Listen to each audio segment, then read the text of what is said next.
Welcome to another episode of Patriot Network TV. I'm your host, Professor Terry J. Lovell, and I want to talk to you today about the First Amendment to the U.S. Constitution. Specifically, I want to talk about freedom of speech, which is being assailed at this very moment. As we speak, there is an assault on the ability to have a free and open dialogue in the United States. I always encourage you to have your copy of the Constitution with you. Now, this particular one is from the Heritage Foundation. If you go to the Heritage Foundation website at heritage.org and you go, there's just a little space that says free copy of the Constitution, click on it, and they will send you this little book, and it is the Declaration of Independence and a copy of the Constitution and all its amendments. If you open her up to page 33, you have the first 10 amendments, the Bill of Rights, and right there, number 1, is the First Amendment. Now, I want to read this to you, and it's accessible, it's understandable, it's knowable,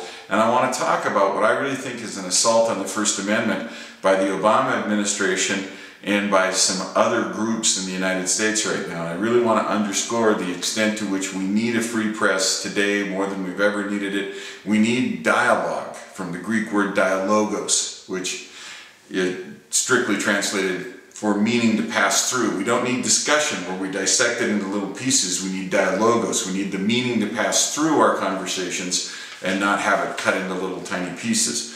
So amendments of the Constitution of the United States, Amendment 1, and this was passed December 15th, 1791.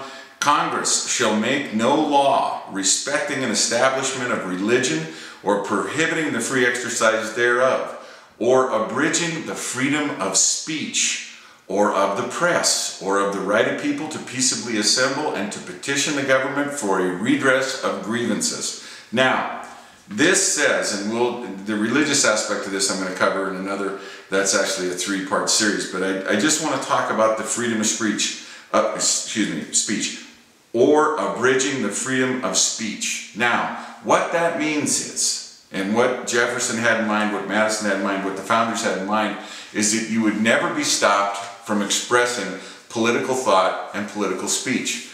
There is nothing more critical to a vibrant representative democracy than criticism of the current administration. It doesn't matter if that administration is to the left of center, to the right of center, it doesn't matter if it's Democrat, Republican, Bull Moose Party, I don't care. The number one thing that is necessary is free and open political dialogue that centers on the criticism of the average citizen of what the government is currently doing. I can't say to the government, you're failing to do what you're supposed to do, if I don't first tell the government what I want done. After all, they're borrowing power that was given to me. You are endowed by your Creator with certain inalienable rights, among those are life, liberty, and the pursuit of happiness. The reason that free people gather together to constitute a government is to make life more efficient, to make peaceable existence easier. But my rights come to me directly from God Almighty, the creator of the universe, and I loan some of those to the government. Therefore, it's necessary through the operation of my free and open political speech to tell the government when I'm dissatisfied. When we hold an event, and it doesn't matter if it's the April 15th Tea Party event where we talked about taxes, and we talked about the problem with the border, we talked about several major issues that we are upset with. And by we, I mean every member of the Tea Party group that came that night. We had about 3,000 folks there that night.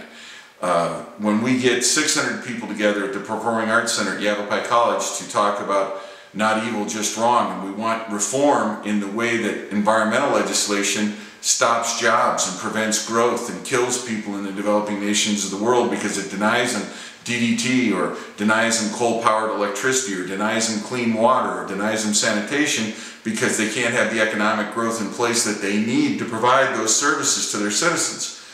We have to be able to express political thought to our government so our government can make the appropriate changes. After all, our government exists to do what? To execute the will of the people.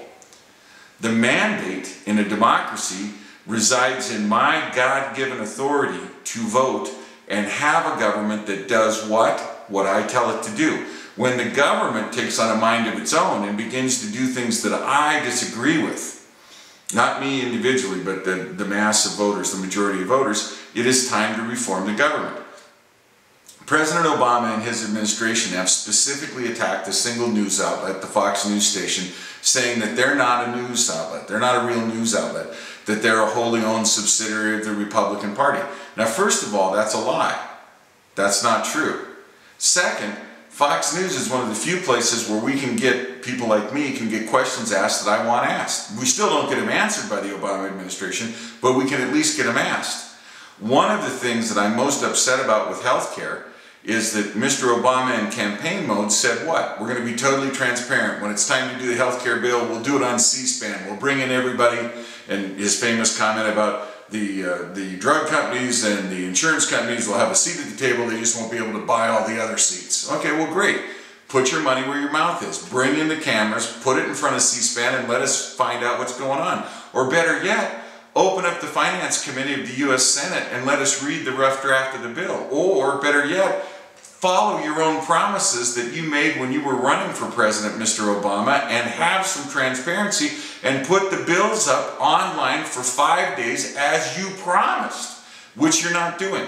Currently, the most current data on the healthcare initiative is as follows. 54% of the American public says they're opposed to it, 42% say they're in favor of it, and the remaining percentage says they don't know. What a surprise.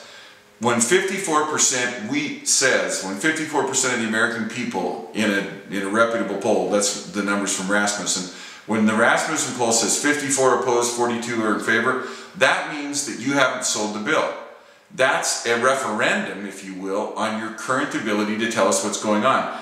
Fox News, as a member of the press in the United States, as a member of that estate, they have every right to ask questions that you don't want to hear. Now, just because you're babied by the major networks, just because NBC and ABC and CBS, vote, as you said at the press dinner, you all voted for me, you all love me, okay, fine, they do. But I don't love you, I didn't vote for you, and I want to know exactly what's in these bills before the bills pass. What we're going to do, and we're operating under our free speech rights as we publish this on YouTube today, we want to hold the government accountable. Your power doesn't come from you, it doesn't come from your rich friends who put up $700 million for you to run for the presidency. It comes from a mandate from the people.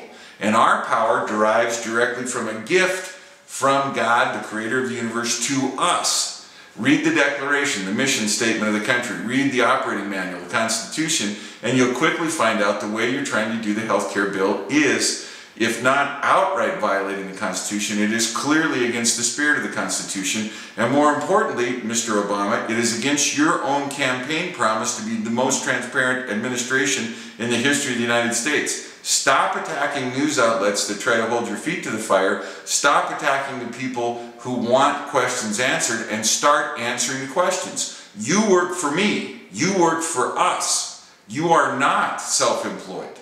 You do not have a right to say, I'm not going to tell you what's in this healthcare bill, just vote on it.